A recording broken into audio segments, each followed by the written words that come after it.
David C. Hennessy was born in 1858 in New Orleans to Irish Catholic parents, Margaret and David Hennessy Sr., who lived on Girard Street. His father, David Sr., served in the 1st Louisiana Cavalry of the Union Army during the U.S. Civil War, which was established after Union troops occupied the state. Following the war, during Reconstruction, David Sr. joined the Metropolitan Police, a force under the Louisiana governor's control. Many local white Democrats viewed the Metropolitan Police as an occupying military force, largely due to its role in protecting freedmen's rights to vote under the 15th Amendment. In 1869, David Sr. was tragically killed by fellow officer Arthur Guerin. Hennessy joined the New Orleans police force as a messenger in 1870. While still a teenager, he apprehended 2 adult thieves, subdued them with his bare hands, and dragged them to the station. At just 20 years old, he was promoted to detective. In 1881, alongside his cousin Michael Hennessy and New York private detectives James Mooney and John Bolin, Hennessy captured the infamous Italian bandit and fugitive Giuseppe Esposito. Esposito was wanted in Italy for numerous crimes, including the kidnapping of a British tourist, during which he severed the victim's ear. Esposito was deported to Italy, where he received a life sentence. In 1882, Hennessy stood trial for the murder of New Orleans Chief of Detectives Thomas Devereaux, with whom he had been competing for the position of chief. Hennessy claimed self-defense and was acquitted. After the trial, he left the police department to join a private security firm, which had been granted police powers by the city. He was responsible for security at the New Orleans World Fair of 1884 and 1885, where the New York Times praised his force as neatly uniformed and far superior to regular city forces. On the evening of October 15, 1890, Hennessy was ambushed and shot by several gunmen as he walked home from work. The attackers likely used sawn-off shotguns, a weapon commonly associated with mafia executions. Despite being critically wounded, Hennessy returned fire and chased his assailants before collapsing. When Captain William O'Connor asked who had shot him, Hennessy reportedly whispered, "Dagos." Although he remained conscious in the hospital for several hours and spoke to friends, he did not identify the shooters. Hennessy died the following day from complications related to his injuries and was buried in Metairie Cemetery. At the time, there was a feud between 2 rival Italian families, the Provenzanos and the Matrangas, both of whom were involved in waterfront businesses. Hennessy had previously imprisoned several members of the Provenzano family, and their appeal was approaching. According to some accounts, Hennessy had planned to present new evidence at the trial that would exonerate the Provenzanos and incriminate the Matrangas, giving the Matrangas a motive for his murder. However, a police officer and a friend of Hennessy later testified that Hennessy had denied having such plans. Despite this, the belief that Italians were responsible for the killing was widespread. Local newspapers like the Times-Democrat and the Daily Picayune openly blamed Dagos for the crime, with many accounts linking Hennessy's murder to Giuseppe Esposito and the Mafia. Hennessy was well liked in New Orleans, and there was immense pressure to capture his killers. In response, the police arrested a dozen local Italians. Eventually, 19 men were indicted for the murder and held without bail in the parish prison. The following March, 9 of the accused went to trial. However, a series of acquittals and mistrials enraged the public. The next day, a massive mob gathered outside the prison, forced the doors open, and lynched 11 of the men. William P. Taulbee was the son of William Harrison Taulbee and Mary Ann Wilson. He was born near Mount Sterling in Morgan County, Kentucky, and received his early education in local schools, supplemented by tutoring from his father. After being ordained as a minister, he joined the Kentucky Conference of the Methodist Episcopal Church South. Taulbee also pursued legal studies and, in 1878, was elected clerk of the Magoffin County Court, a position he held until his re-election in 1882. In 1884, Taulbee ran for a seat in the U.S. House of Representatives and was elected as a Democrat. He served 2 terms, winning re-election in 1886. During his time in Congress, Taulbee became involved in a prolonged conflict with Kentucky journalist Charles Kincaid, who accused him of profiting from his political office in a series of articles. The situation escalated in December of 1887 when Kincaid published a sensational story in the Louisville Times about an alleged affair between Taulbee and a young government employee.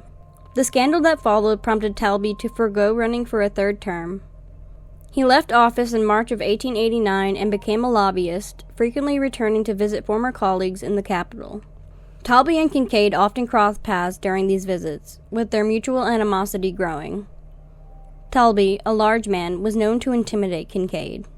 Their feud reached a climax on February 28, 1890, when they confronted each other outside the House floor in the Capitol.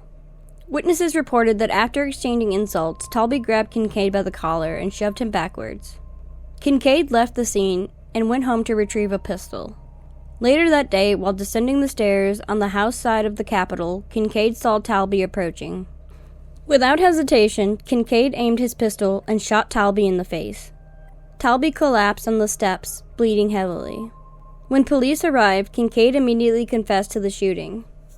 Taulbee survived for 11 days before succumbing to his injuries at Providence Hospital in Washington, D.C. on March 11, 1890. He was laid to rest in the family burial ground near Mount Sterling, Kentucky. To this day, bloodstains from the shooting remain visible on the Capitol building staircase where he was attacked. Kincaid was charged with murder, and his defense was led by U.S. Senator Daniel Voorhees of Indiana. The trial attracted national attention, but due to several delays, it didn't begin until March of 1981, a year after Taulbee's death. Kincaid pleaded self-defense, and, on April 8, 1891, the jury delivered a verdict of not guilty. Details about Edward Capehart O'Kelly's early life remain sparse, though it is reported that he was born in Harrisonville, Missouri. His mother, Margaret Ann Capehart, was pregnant with Edward when she married Dr. Thomas Catlett O'Kelly on July 14, 1857. It is believed that Thomas was not Edward's biological father. During the American Civil War, Edward was a child. Notably, in Thomas's Civil War veteran pension file, where Thomas was required to list all of his children and their dates of birth, Edward's name is absent. Robert Ford became acquainted with outlaw Jesse James in 1882 when he and his brother Charlie joined James's gang and lived with him and his family for a time. Ford eventually shot James in the back of the head to claim a $5,000 state bounty. By 1892, Ford was running a tent saloon in the silver mining camp of Creede, Colorado. On June 8, 1892, as Ford was preparing to open his saloon, O'Kelly entered the tent with a shotgun while Ford was facing away from the entrance. O'Kelly greeted him with, "Hello, Bob," and as Ford turned around, O'Kelly shot him in the neck, killing him instantly. O'Kelly never disclosed his motive for killing Ford. One account suggests that O'Kelly had married a relative of the younger brother's gang and was connected to Jesse James through marriage. Another theory is that con artist Soapy Smith had promised O'Kelly fame in exchange for killing Ford. Yet another version posits that a dispute over a stolen diamond ring led to the murder. O'Kelly was initially sentenced to life in prison, but his sentence was later commuted to 18 years. Ultimately, he served approximately 9 years in the Colorado State Penitentiary before being released due to a petition with 7,000 signatures and a medical condition. After his release, O'Kelly relocated to Oklahoma City. Shortly after arriving, he was recognized by Otto Ewing, who was associated with the Southern Club, a local gambling establishment. There are claims that Ewing had connections to Ford's saloon in Creede and might have been present when O'Kelly killed Ford. Ewing warned others that O'Kelly was a dangerous individual best avoided. In December of 1903, police officer Joseph Grant Burnett arrested O'Kelly as a suspicious character.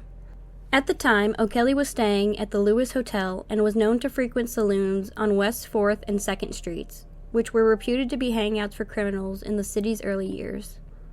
On January 13, 1904, O'Kelly was arrested by a police officer named Bunker, but was later released. He returned to his hotel, where he reportedly warned others that the police should not attempt to arrest him again. That evening, Officer Joseph Grant Burnett, who had previously arrested O'Kelly, was patrolling the south side of 1st Street near McCord and Collins Building. Burnett encountered O'Kelly and greeted him politely. In response, O'Kelly struck at Burnett and drew a revolver.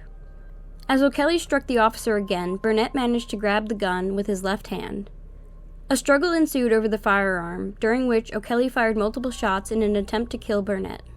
Despite his efforts, O'Kelly did not hit the officer, though Burnett sustained powder burns on his ear. When O'Kelly ran out of ammunition, he resorted to biting chunks out of Burnett's ears. An accomplice of O'Kelly fired a single shot at Burnett, but quickly fled. R.E. Chapin, who witnessed the altercation from the rear of the building on West Main Street, called police headquarters. A.G. Paul, a railroad baggage handler, arrived from the depot, seized O'Kelly's hand, and freed Burnett's gun hand. Burnett then fired 2 shots, killing O'Kelly. Burnett's overcoat had 2 bullet holes, and his left hip pocket was torn by a bullet. By the time help arrived, Burnett's gloves were burned and his clothing was on fire. An ambulance took O'Kelly's body to the morgue at Street and Harper's Furniture Store. O'Kelly's body had a bullet wound in his left leg above the knee, and the fatal shot had entered his head behind the left temple and exited behind the right ear. Burnett continued his service with the Oklahoma City Police Department, eventually becoming a captain and later assistant chief of police. He died on July 20th, 1917, from paralysis after a stroke at St. Anthony's Hospital. Burnett was buried in a marked grave in the same cemetery as O'Kelly.